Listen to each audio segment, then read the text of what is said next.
Hello and welcome to another episode of Stars, Stripes, and Anfield Nights.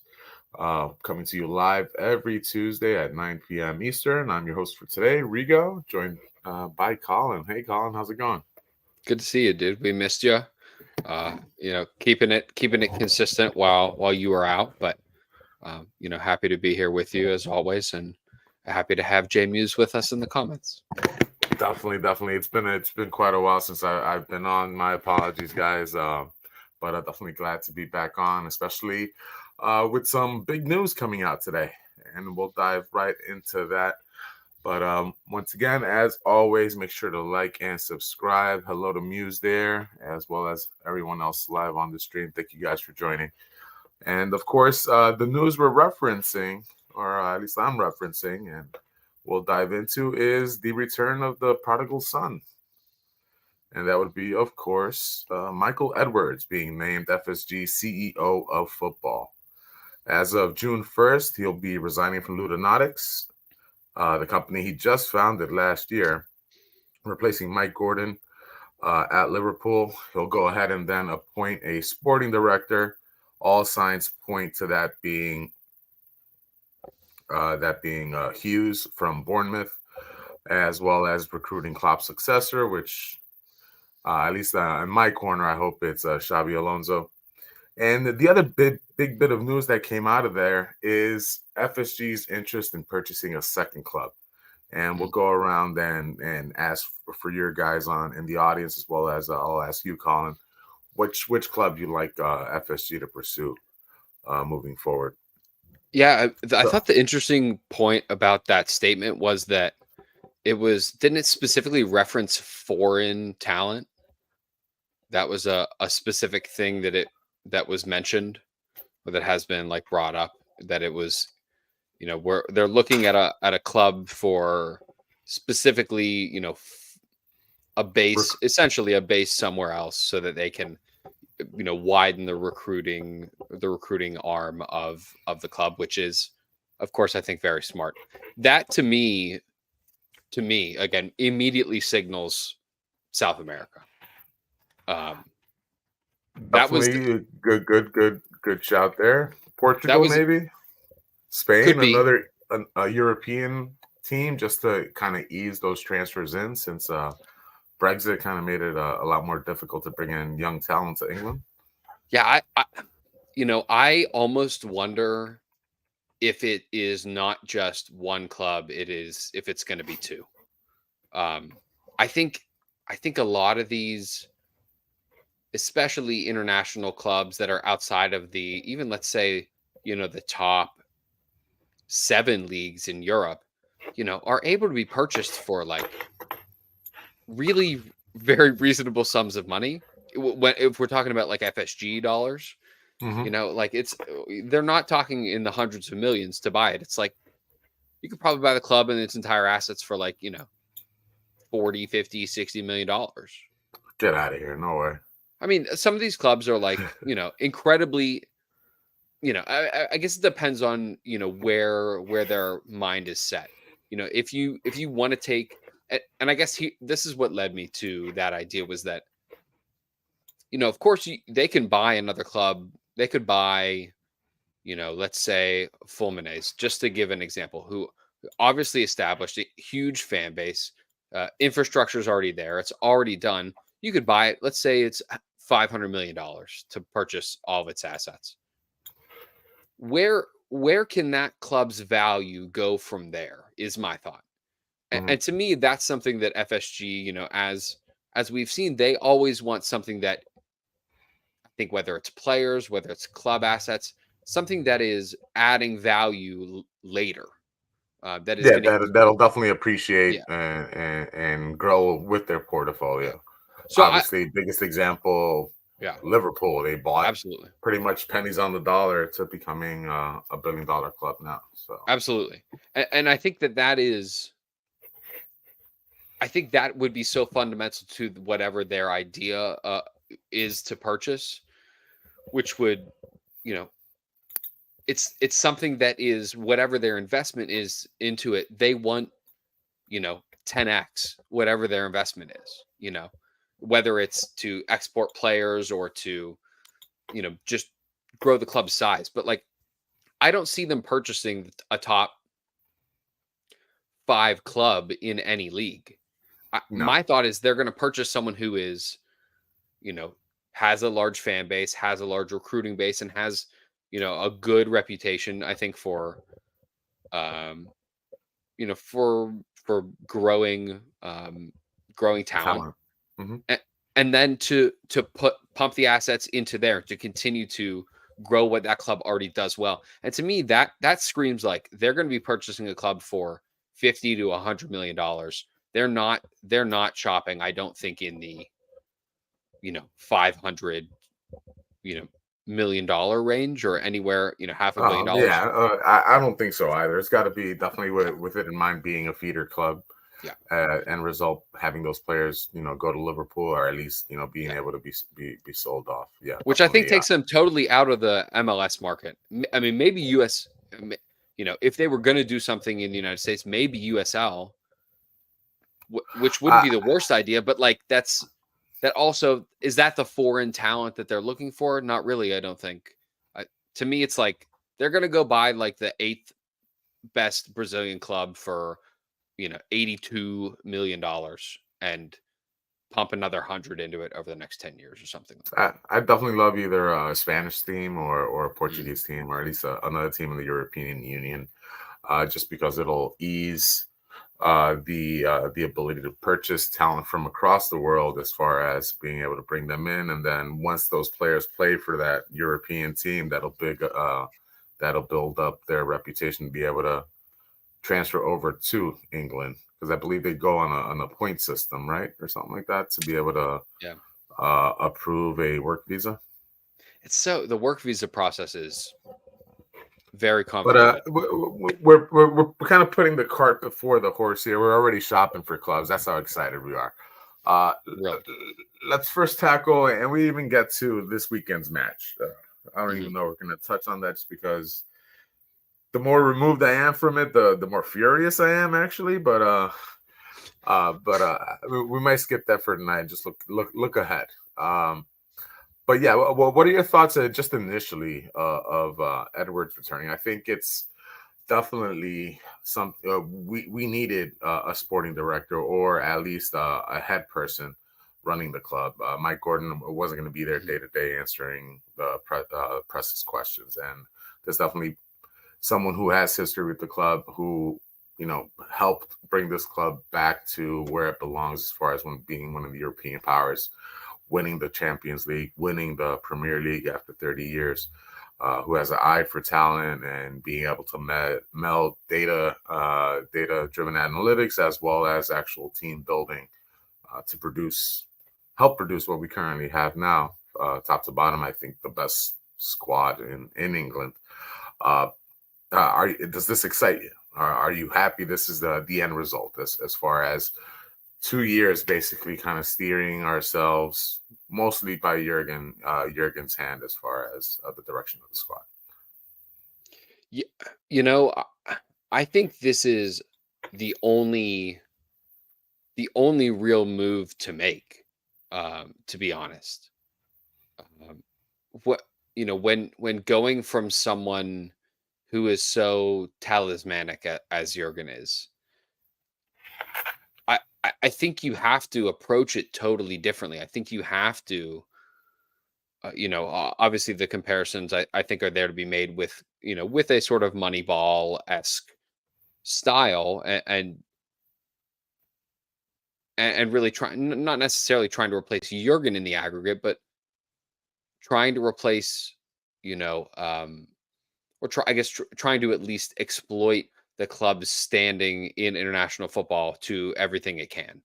So to me, um, I think getting Michael Edwards back in is a phenomenal move. Um, I think I think it's really interesting that that they were really willing to create this position, and to Hmm. kind of green light, um, obviously you greenlight the purchasing of clubs and development of other clubs for FSG. I think it's so interesting that that is something that they were, pretty quickly totally on board with doing, and saying that that is the direction that we're going now. Um, and to me, that gives me a lot of confidence. I think, to say that I think the owners know what they want. I think they know what or they can envision what the future of the club looks like. Um, and all of this is to add to the value of our club, and to me, that's really exciting. And while it is, of course, sad, I mean, we all are very sad, and we're going to continue to be sad for the next, 6 months at least. Um, We don't have that long. yeah, I just mean It's like almost we're mid March, I and just mean like in June the first is. like there's going to be a new person there in 6 months, and it's like there still is going to be a hole left in my heart, regardless of who it is. Like there still is going to be like I really miss him, but also it's like the opportunity is there. Like it's exciting to embark on a new, you know, uh, on a new journey with the club, and like with this institution that we love. And there, like to me, there is real excitement about that. I don't. I would assume you are in the same camp, but while it is scary, it's like I see the upside. I see where we can still go from here.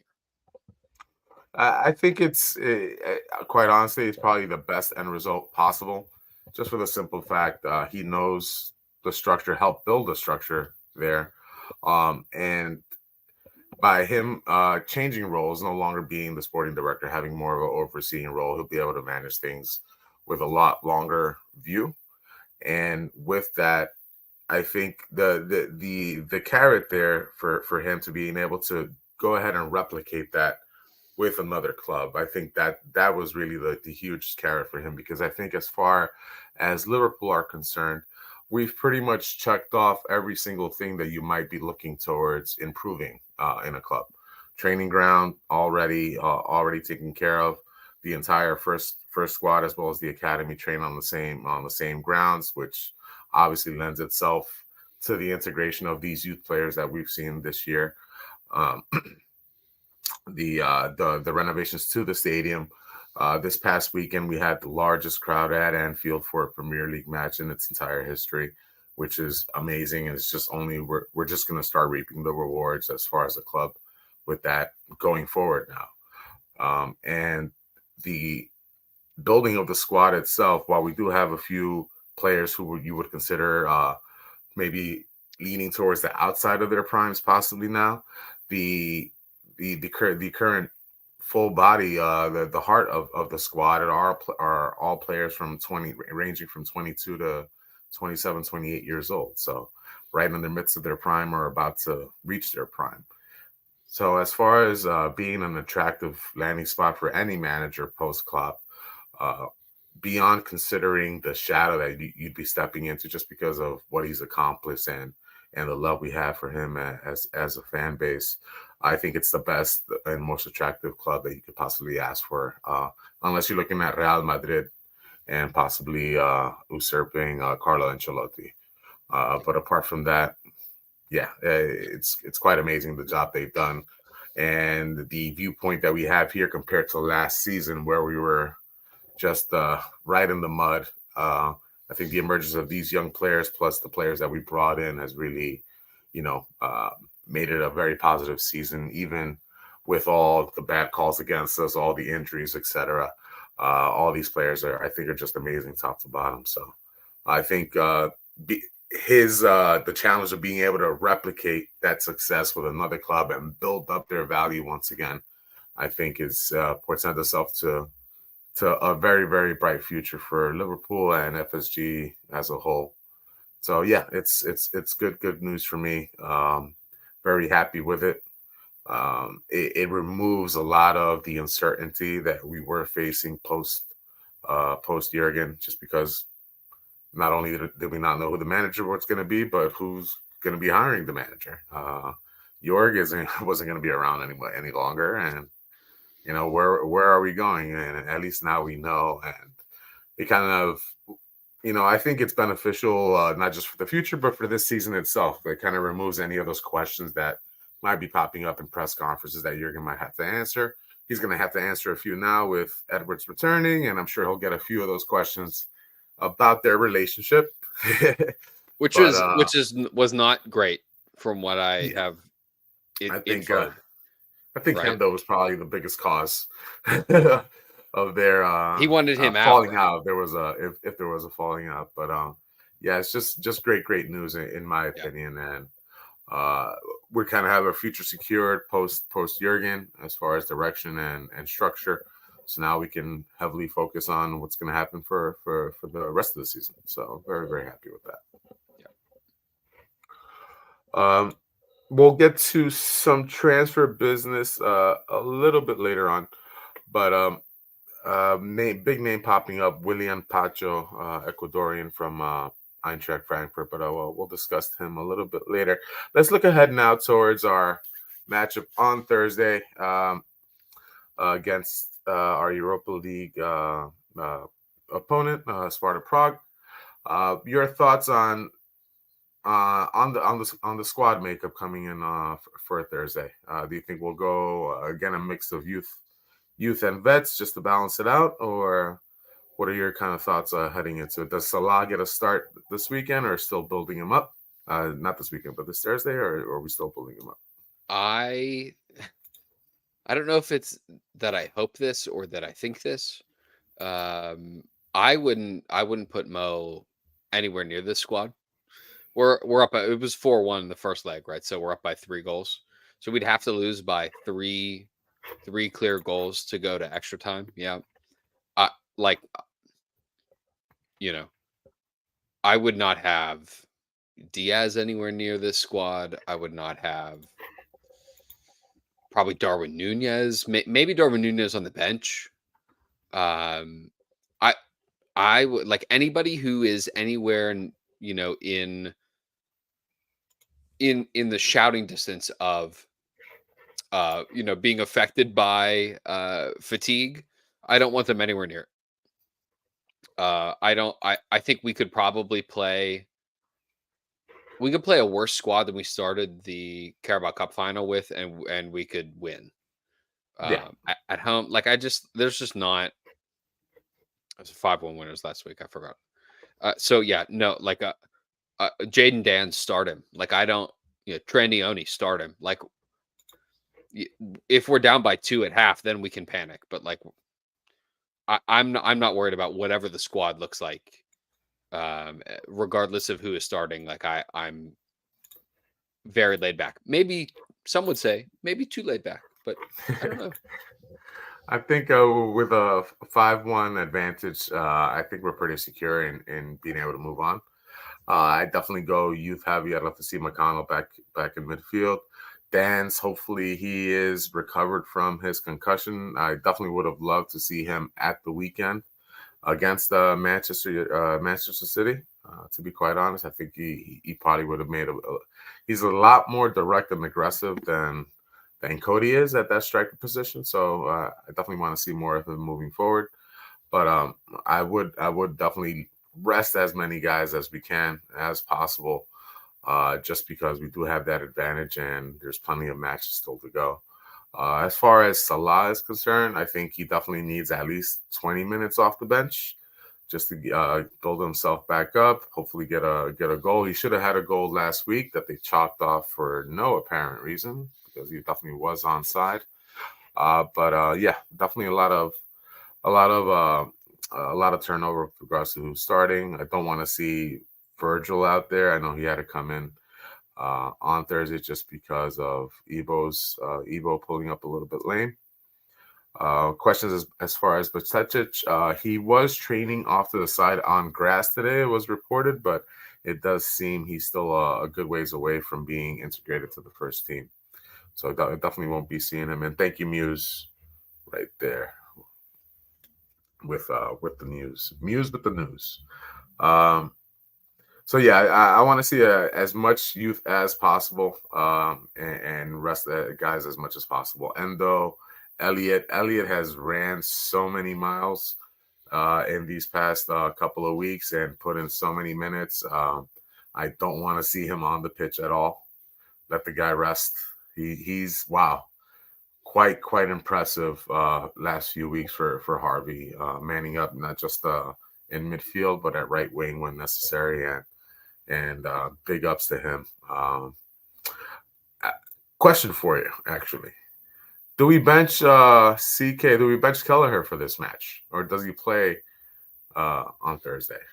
Because holy cow, he's one that has picked up injuries here and there when not starting these past few seasons. I don't want to kind of ride him too much to the point where he's not available for matches that do matter.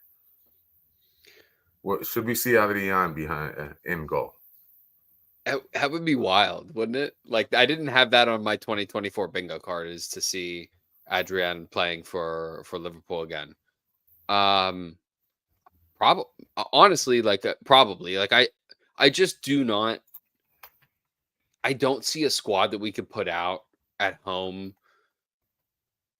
that is going to play poorly enough to like force Adrian into 10 save. Like, he's not going to have to make that many saves. Like it's. I mean, again, Jogo, not a fan. I'm not particularly either, but like, I guess I just have such supreme confidence in whoever is put out in front of him that, like, I don't think it would matter. I genuinely don't think he would be the deciding factor in the game. Like, I just do not. I'd toss him in there. He's been with the squad for a number of years now. Obviously, he had a bit of a letdown with us last time we really saw him against Atletico Madrid a few years back. But he did help us win a trophy, I believe. Community Shield. Was it the Community Shield? What did he help us win? Yeah.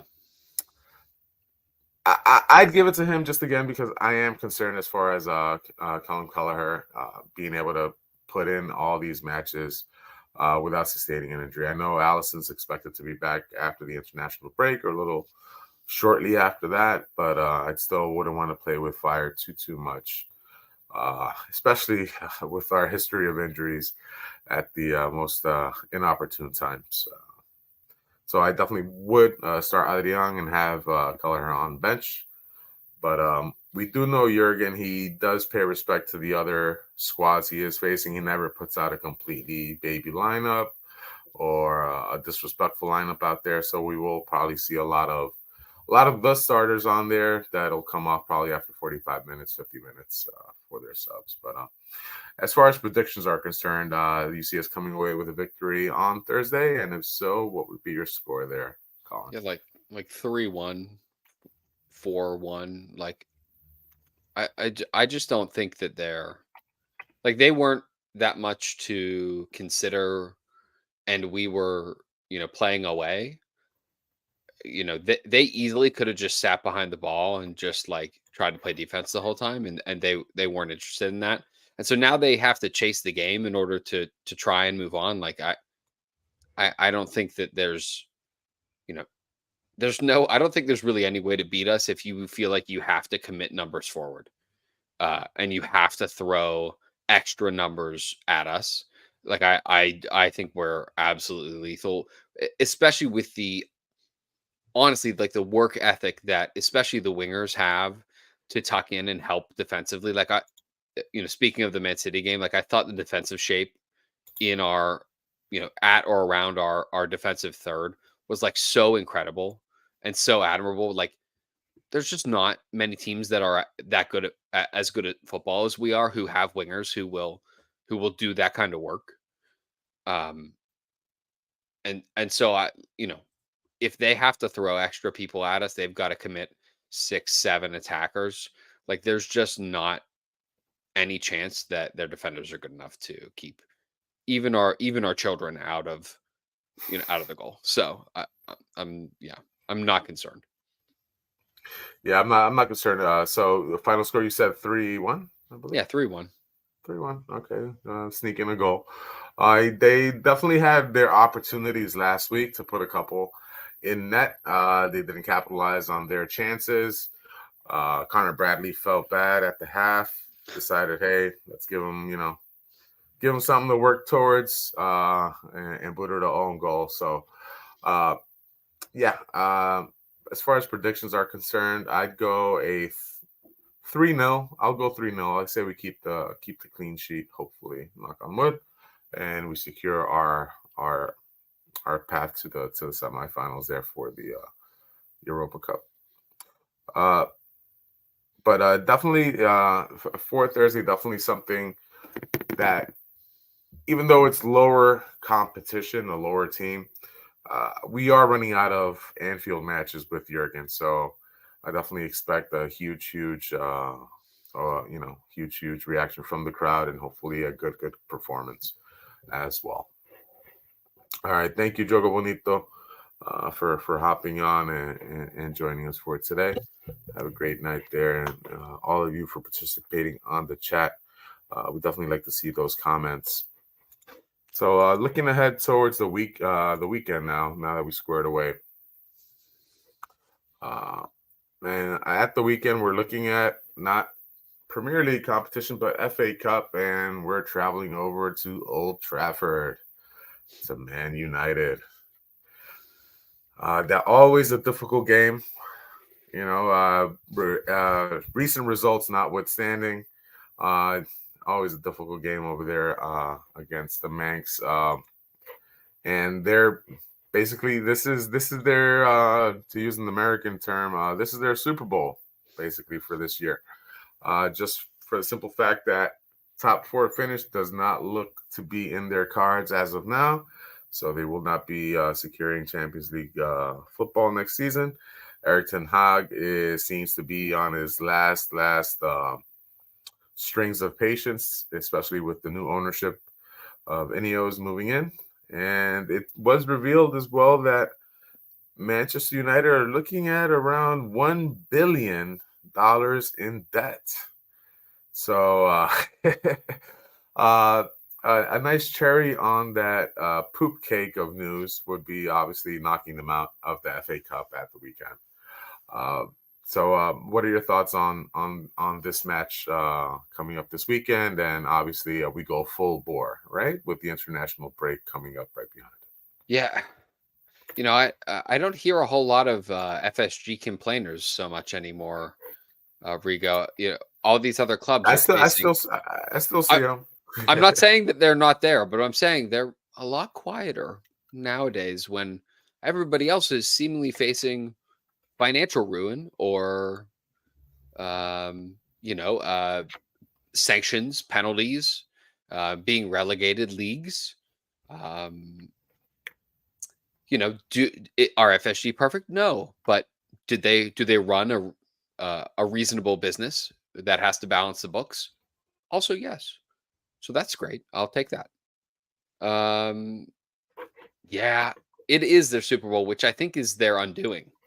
Um, you know, I think, they were only effective against us when they were able to sit 10 behind the ball at Anfield.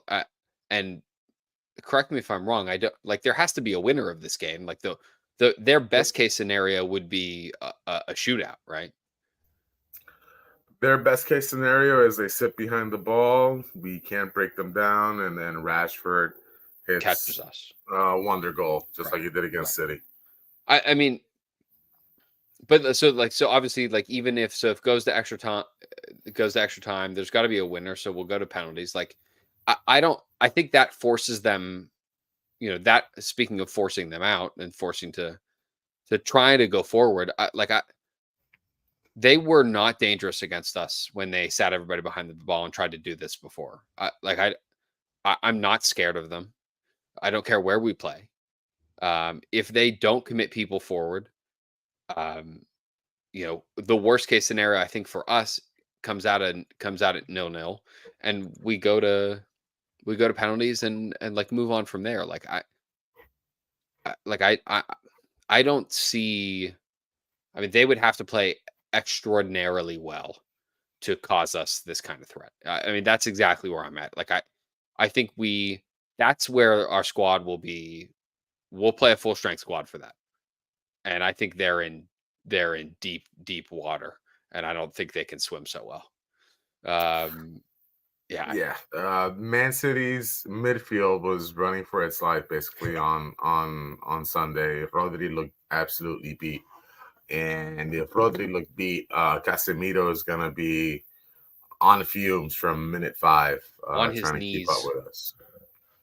My honestly, my biggest concern with the match on Sunday isn't so much the players wearing red, but the other guy on the field wearing whatever color they decide to wear as far as the top, but the referees, just because Man U, Old Trafford are history now of just calls going absolutely against us, no favors from the refs at all, and blatant calls just not being called or ignored.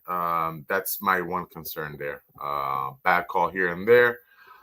A red card out of nowhere, just like Maka got for in the beginning of the year, or Curtis Jones got, and then suddenly we're playing with 10 guys. And their whole sitting back and waiting for us to counterattack approach kind of makes a lot more sense for them, because we'll be looking to be the aggressors there. So that, to be quite honest, that's my biggest concern, is how it's going to be refereed and what crappy calls go against us, against them. Again, Howard Webb, big Manchester United fan. So yeah, but if it's on talent alone, and as far as team playing alone, I think we wiped them clean. And 3-0 or even a 3-1, like the squeak one, is not out of the realm of possibility, or even more than that if we kind of get into them. And with the increase in allocation, it being an FA Cup, I believe we get up to 7,000 tickets. So 7,000 over at Old Trafford definitely make a lot of noise. So it's they're I didn't know this until this year, but the FA Cup rule is 10% of the capacity, right? It has to go to the I away believe side. so. That's what a great rule for a competition. First of all, like, we do rag on the referees, we rag on the FA all the time. Something that they do right, like 10% of full capacity going to away fans, I think is awesome. Those 7,000, or how many ever it'll be exactly, will be heard. They will be heard, and I think frequently during the game. Again, not much more excited than I am concerned about having to go there and play them. I'm more excited, which is a drastic difference than I'm sure when you and I were young. We were not Yeah. not having a good time. No, definitely not. A lot more confidence heading into this match than in prior to Klopp. Yeah, but hopefully we just absolutely demolish them, and we see Bruno Fernandes just absolutely crying and whining as per usual. But it'll mean a lot more against us, as far as from where I stand. So one of my favorite things. Yeah, just absolutely cannot stand that guy. And kudos to the social media team. For some reason, I'm forgetting which team did it, but someone on the chat, if you could let me know. But they ended up posting the video of Bruno Fernandes crying for a foul, rolling around on the ground just to get up and running around like it's nothing. That even Erik ten Hag had a comment on it and asked why they're doing that or singling him out. So that was quite hilarious. And stuff like that should get called out. You want to play the game the right way, and these guys get a lot of spotlight and a lot of money to play this game, and they should play it the right way for the guys coming up behind them. But that's just my opinion. All right, so we've covered Michael Edwards, covered Europa League, covered FA Cup. Now let's open it up to the audience here. What would you guys like us to dive into? Kind of alluded to it a little bit earlier, just because of the rumor mill never ceases to spin. And that's William Pacho, rumored that we're interested in him. Also, Arsenal are also supposedly interested in him. 22-year-old left-footed center back from Ecuador, currently playing with Eintracht Frankfurt. Rumored cost of 51 million to secure him. I'm sure that can get tacked down, especially with Edwards back at the helm. But looking at his numbers on FB Ref, I am definitely seeing a lot of green lines here. The 86th percentile is for tackles at a little over 2 per 90. Interceptions in the 70th percentile, 1.33 per 90. Blocks, 88, 1.67. And clearances, 86, 5.04. Now, I'm not going to assume you've seen him play or play a lot, if so, but just your thoughts on recruitment, and should we be looking at a CB and a left-footed CB? Yeah, so I've always, as long as I've been on here, which is almost a year now that I've been on the YouTube channel, I've always tried to be honest, regardless of what we're talking about. I don't know that I've ever noticed this guy play. I watch a lot of footy. I do try to watch a lot of international footy. Catch highlights where I can. I don't know that I've ever necessarily noticed him play. That being said, I do like with Joel Matip going, assuming that he's going to be going, he is at the end of his time with us. Even if it isn't, this June, if it is slightly longer than that, whatever it is, it's his time is with us is coming to an end. Like, we do need someone else. Based on the statistics, sure. For the price, I don't know, probably not that much money. I probably wouldn't pay for him, but again, with Michael Edwards, would just run probably one of the best deals you've ever seen. I don't know how he can continue to get away with the structures in which he does. Yeah, sure, sign him up. It's not my money.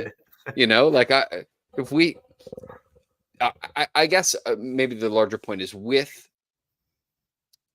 the knowledge that Michael Edwards and his team, our scouting department, which has already been really good, I think, over the past 10 years, I think it's been really exceptional. I'm not scared. Like, if that's the guy who they deem to be the guy, get him in, pay the money, find a way to make the deal work. Do it. Maranala. I mean, first of all, a great name, a really great name. But I won't forget. But whatever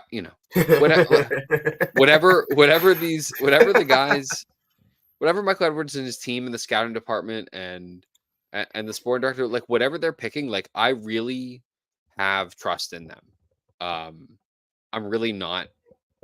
not worried about the decisions they make, which is a huge luxury. You look at other teams' business, there's very little consistency or very little to be to always be confident about. Regardless of who they're bringing in, there's going to be upside, and so I'm very interested, very excited for whoever that name is. If it's him, sure, sign him up. Bakayoko, oh, love the guy. Yeah, he looks a player, lefty too, and I love lefty, so I definitely like Bakayoko. Nice shot there, Muse. As far as Pacho is concerned, I've seen him play with the Ecuadorian national team. I don't catch that much Bundesliga. Besides Bayer Leverkusen this year, and in prior years, I used to watch a lot of Borussia. But I haven't seen too much of William Pacho play personally, but his stats do jump out there. But again, you can take all these with a grain of salt, just because again we have a brand new structure coming in place in June. Even though a lot of the scouting department obviously will be the same, a lot of the targets will be kind of identified already. Just because it's world football, everyone kind of has almost the same list. It just goes down to that last little bit of scouting and those key areas or key things that you look for in players, or identifying players to bring them on in. And as you said, a lot of hit or miss out there with other clubs, and And thankfully, for the most part, injuries notwithstanding, obviously, with Naby Keita, a lot of the guys that we've brought in these past 7-8 years have all been guys who've produced, who have been good guys, who haven't caused the fuss, whether or not they're playing or not, which is obviously a great thing as far as team building is concerned and camaraderie. So I definitely give them the benefit of the doubt, and if they do decide to bring in anyone. And as Muse pointed out there, Amaro Nalo, I'm sure there's other CB prospects that we have within the academy. I know Cometio was a big name for a little while. I think his star has kind of dimmed just a little bit, but Seb Vandenberg is consistently putting in good performances in the Bundesliga for Schalke, even though they're likely going to be relegated this year. He's been their outstanding player. Even though, for the most part, they are letting in goals, but a one-man defense you can't have anyway. So, but he's been playing well. Yeah, Mainz's numbers are abhorrent as a team. Like they're really bad. As a whole, like they don't defend well. His numbers individually, there's a lot of good there. I think I think there's a player there, but regardless, like there's always going to be the next, to your point, there's always going to be the next guy to replace it or the next person, the next man up, as the saying is. Yeah, Vandenberg currently 94th percentile in blocks, 98th percentile in aerials won, 72 really clearances, 69 in interceptions, and just 50 in tackles. But yeah, and a first-hand look, if the incoming manager turns out to be Xabi Alonso, he would have had a first-hand look at Sepp Vandenberg throughout the year. So that, might be a positive thing for him come training camp for this year. And Damien brought up a good point, looking for a Robertson replacement. Obviously Robertson is approaching 30. If not, he just had a birthday the other day. He turned 29 or 30. But we've seen his kind of what made him the player he was, his athleticism, his burst, his physicality. It's probably diminishing a little bit now. Not as robust of a player. He never been the most technical player, obviously. So long-term planning, we should be looking at kind of, easing him out eventually. I still think he has plenty to contribute to the squad. Definitely one of the leaders in the squad. Even on a reduced role, I think he would probably be more amenable to accept that than to look for a move elsewhere, unless it's to Scotland. No, there's been rumors of perhaps going to Bayern Munich. I'm not sure how much credence there is to that, but they do offer us like 30 mil for him. Would you say yes? Do you think Owen Beck's ready? Isn't he's Luke Chambers? Either one. Is he the one? Which one of them is the out on loan that we brought back for 2 weeks? I can't remember. Owen's a midfielder. I mean, I guess it depends on. I think if 30 comes in, I think Liverpool, regardless of whether or not I think Liverpool do that deal. If they're offered 30 on $8 million investment plus, plus whatever we paid in wages, like well worth it for his performances. If they're offered 30, Liverpool take that. FSG are absolutely taking that deal. They'll say, play one of the other guys. You got multiple people who play left back. Like, play the kids. You're good. It's fine. It's just like, I don't know. I would love him to go to Celtic, but there's no chance Celtic pay him or pay us that amount of money. He would have to like run down his contract at Liverpool to go to Celtic for free. Yeah, they wouldn't pay a big transfer fee for him at all. They can't afford those. And yeah, as you said, if he ran out his contract and then just went on a Bosman over there, that would make a little bit of sense. But again, with Edwards here, he's not really a fan of letting guys run down their contracts, and we shouldn't be either, I don't think. No matter how sentimental it I might be, right? I mean, this point I made last week when you were out. You know, and you brought this up earlier. I was going to bring this up then. Real Madrid are the only team up here. They're the only ones, and then there's everybody else, in the top tier who are like right below them, and then there's like, all the garbage. Liverpool are in that second tier. Real Madrid's the only team up here, I think. So unless you are Real Madrid, I don't think there's any reason to not make deals when they're there to be made, if you have the proper identification made for who would be their replacement. The proper, the FSG got into this whole mess with the midfield because they didn't plan properly, I don't think, for the age to hit them, for the legs to go out, and for the lack of technicality to hit so hard. If the deal is there to be made, if Bayern Munich are offering 28 million pound, I love Andy Robertson, truly one of my favorite Liverpool players in the last 10 years. Just one of the hardest workers you could ask for, one of the best personalities. From a Liverpool perspective, being realistic about our financial situation, which is and should be a healthy one. Spend money where we can, but we're not going to spend $500 million in a short amount of time. Make the deal. He's 30. He turned 30 yesterday. I love him. Make sure he's happy with it. He deserves to be good with where he's going. But if they're going to offer it, that's a really reasonable thing to do. It's not like you're sending him off to if it would be Bayern Saudi Munich, Arabia. yeah, it's like it's not like you're kicking him to the curb. If it's Bayern Munich, that's also a great club. People who have reverence for the history of their club. You're not kicking him to the curb. That money is reasonable. Do the deal.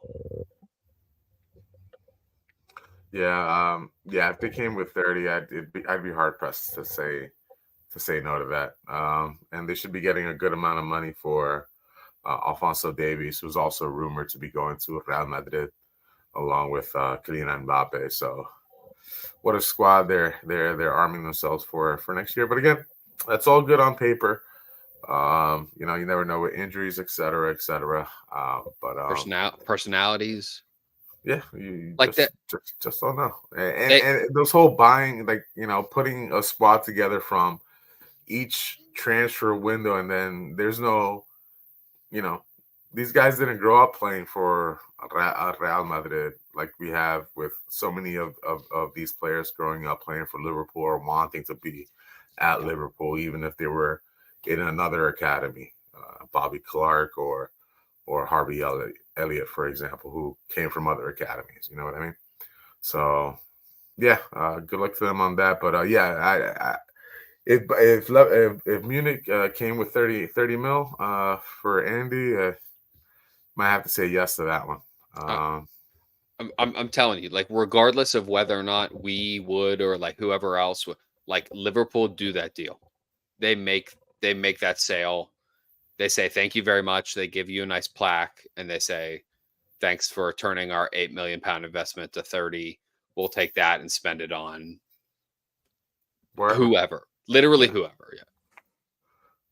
So we'll see how that one shakes out. But just to call back in summer, Bayer Leverkusen were interested in Luke Chambers, at least on a loan deal, before setting their eyes on Grimaldo, who, for some super odd reason, was a free transfer, leaving the Portuguese league. You got teams playing through the nose for left backs, i.e. Cucurella for Chelsea. And Grimaldo just walked in and has put in a remarkable season to go along with Jeremy Frimpong as far as bookends wingbacks are concerned. But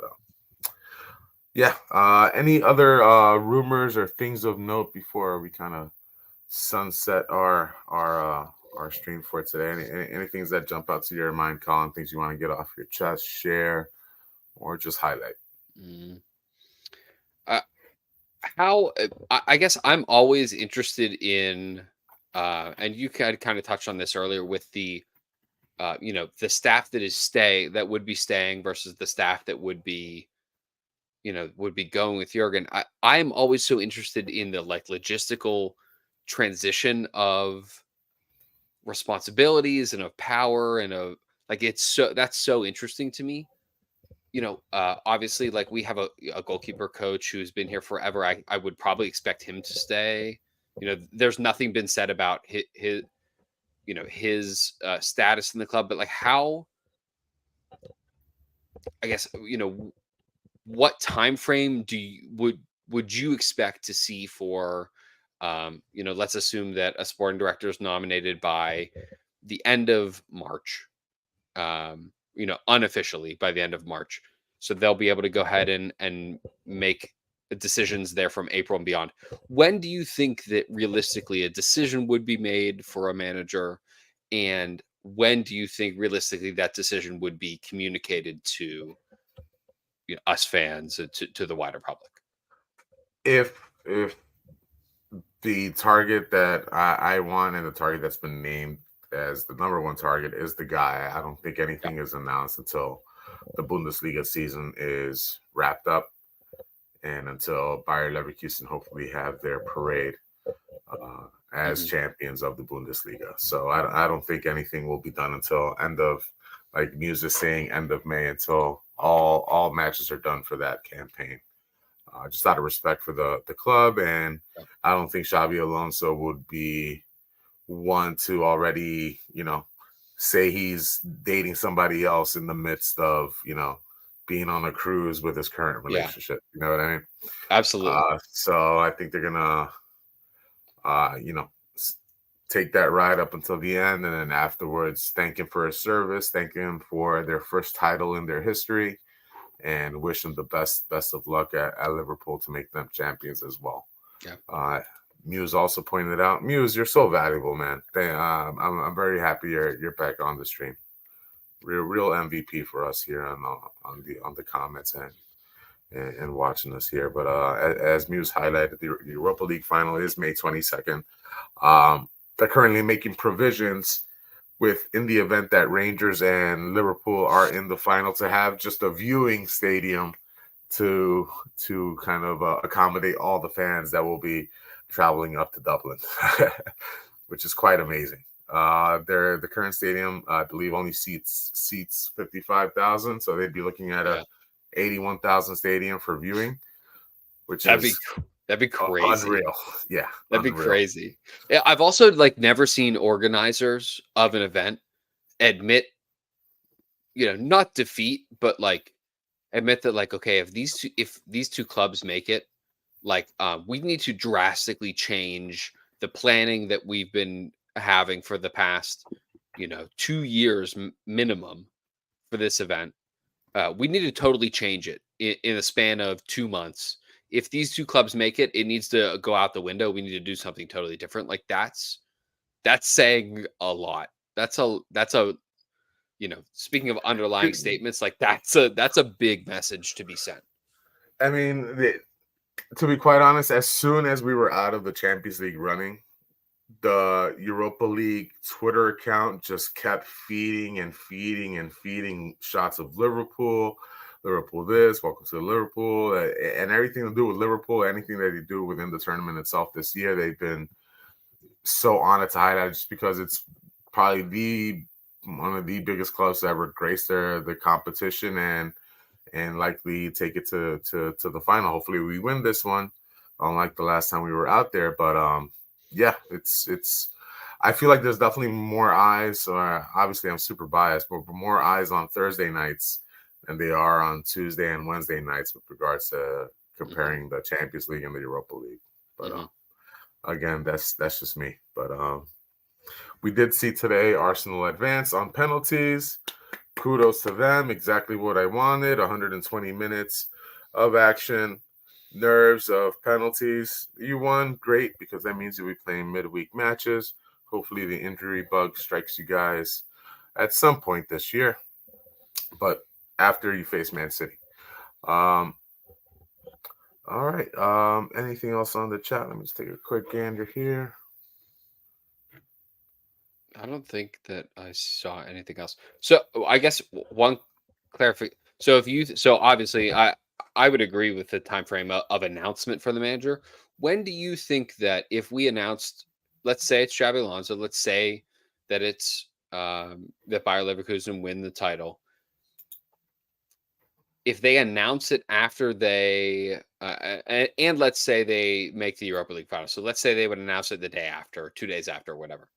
When do you think that that decision was actually made if it's not announced until the 22nd of May? I think the conversations are taking place now. Yeah. I think they have been taking place already. I think the identified targets have been sussed out and reached out to. I don't think they've interviewed yet. Seemed like Xabi Alonso and Ruben Amorim. Yeah, those are the two big ones. Our guy over at Brighton keeps popping up, Roberto De Zerbi as well. His team struggle this year have kind of dimmed his light a little bit as well. But either of those two choices, I would be happy with. My favorite being Xabi, but and to kind of go to that announcement thing, I don't think we announce anything until Jurgen's right at the door and we're at the parade and he's about to say his final goodbye. Not his final, his final goodbye as our manager. I think it'll be announced the day after that. Dude, that's gonna be like the worst week ever. That's gonna be awful. I don't think we do anything to take away from Jurgen and any of his squad's accomplishments this season and throughout his tenure. Yeah, I think you're totally correct. I mean, it would not happen until after any parades, after his final goodbye. But that's whatever that week looks like, whatever the events are. Let's hope for a Europa League final. Let's hope for a parade post Europa League final. But like whatever that week's events are, man, I'm gonna be a mess. I know it. Like it's gonna be a real tough time. You're gonna be a mess during it, and then once that documentary is released, holy cow, it's gonna be terrible. Holy cow! I'm gonna be reviewing it like in the JFK movie, back to the left. Just keep frame by frame, just going through it. It's gonna be something. And all that means, all that's proof is how much this club means to us, how much Jurgen has meant to us throughout this time, and kudos to him. It's not easy to really just get the buy-in from everyone and get everyone to love you. It's a very hard thing to just get a whole fan base that supports you and wishes nothing but more titles with you, more years with you. But stay like Muse says, stay positive. It's all good news. We're alive, so we can feel the joy, the pain, and everything in between. So I gotta enjoy highs and the lows. Sunday night, my nerves were still shot for like a few hours afterwards, but it's good to feel that way. It means things mean to you. You're alive and you're human. And we're here. With that, I want to wish you all who joined us on the stream a very great night. Have a safe and fun night, and wherever you are in this world. Thank you, Colin. Always great chatting with you. See you, Rigo. And great to be with you.